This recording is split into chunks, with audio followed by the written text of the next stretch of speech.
मित्रों, ये बंगाल चुनाव खत्म होते ही 29 अप्रैल को क्या पेट्रोल डीजल 25 से 30 रुपए महंगे हो जाएंगे? ऐसा मैं नहीं बोल रहा, ये कोटक इक्विटीज नाम की एक संस्था ने प्रिडिक्ट किया है। यार, हमें यूपीएससी के लिए कंसेप्ट समझना है, रिप्रेस्ड इन्फ्लेशन।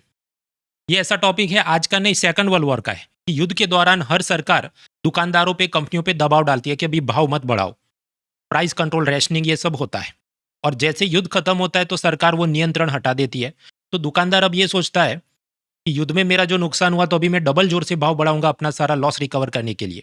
तो इसे कहते हैं रिप्रेस्ड इन्फ्लेशन, कि 2 गुना 3 गुना भाव हो जाता है, दमित मुद्रास्फीति। ये साइकोलॉजी में भी कंसेप्ट है। रिप्रेस्ड डिजायर स्प्रिंग की तरह दबी होती है, फिर उछल जाती है। कि जैसे 2024 में सूरत से एक प्लेन उड़ा बैंकॉक और रास्ते में ही दारू खत्म हो गया, क्योंकि आप जानते हैं गुजरात में दारूबंदी है। तो जो बैठे थे उनको पीने की ऐसी इच्छा हुई कि आधे रास्ते में ही दारू खत्म। यार, हंसी मजाक एक तरफ, यूपीएससी के कुछ और कंसेप्ट समझ लेते हैं। पहले के जमाने में पेट्रोल, डीजल, केरोसिन, एलपीजी, इन सब पे सरकार प्राइस कंट्रोल करती थी और सब्सिडी देती थी। 2024 में मोदी सरकार ने पेट्रोल, डीजल और केरोसिन की सब्सिडी खत्म कर दी। एलपीजी पर सब्सिडी मिलती है, मिडिल क्लास को पहल सब्सिडी है, बीपीएल महिलाओं को प्रधानमंत्री उज्ज्वला योजना है। तो अब पेट्रोल, डीजल के भाव इंटरनेशनल मार्केट के साथ लिंक है। हालांकि ये रिश्ता एक तरफा है कि उधर भाव बढ़ता है तो हम बढ़ाएंगे, लेकिन उधर सस्ता होता है, जैसे पिछले साल $60 का था तो हमको सस्ता नहीं मिलता है। उसी तरह रशिया से जो सस्ता तेल आया तो हमें सस्ता नहीं मिला। यानी ये जो प्राइस फॉर्मूला है ये सिर्फ कागजी दिखावा है, क्योंकि ये जितनी ऑयल मार्केटिंग कंपनियां उसमें 90% तो सरकारी है, तो वहां तो सरकारी मालिक है और सरकार भाव तय करती है। और यदि इंटरनेशनल मार्केट में ऑयल सस्ता भी हो जाता है, सरकार इधर टैक्स बढ़ा देती है।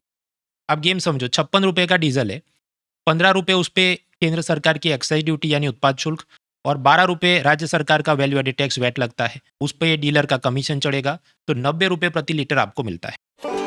अब अगर ईरान युद्ध के चलते 56 का 60 हो गया तो सरकार चुनाव है ये बोल के थोड़े दिन टैक्स कम कर देगी। लेकिन फिर भी कंपनियां क्लेम कर रही है कि पेट्रोल पे 20 रुपये, डीजल पे 100 रुपये का हमको नुकसान है।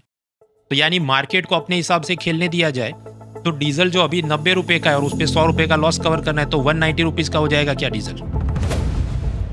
तो डीजल तो इवेंचुअली महंगा होगा और उसके चलते थार गाड़ियों की डिमांड कम होगी। इसे हम कहेंगे नेगेटिव क्रॉस इलास्टिसिटी। डीजल महंगा होगा तो इलेक्ट्रिक व्हीकल की डिमांड बढ़ेगी। इसे हम कहेंगे positive cross elasticity of demand. खैर, चुनाव के बाद पेट्रोल, डीजल महंगा हो या ना हो, अनअकैडमी ने हमेशा कोशिश की है कि यूपीएससी कोचिंग सबके लिए अफोर्डेबल रहे।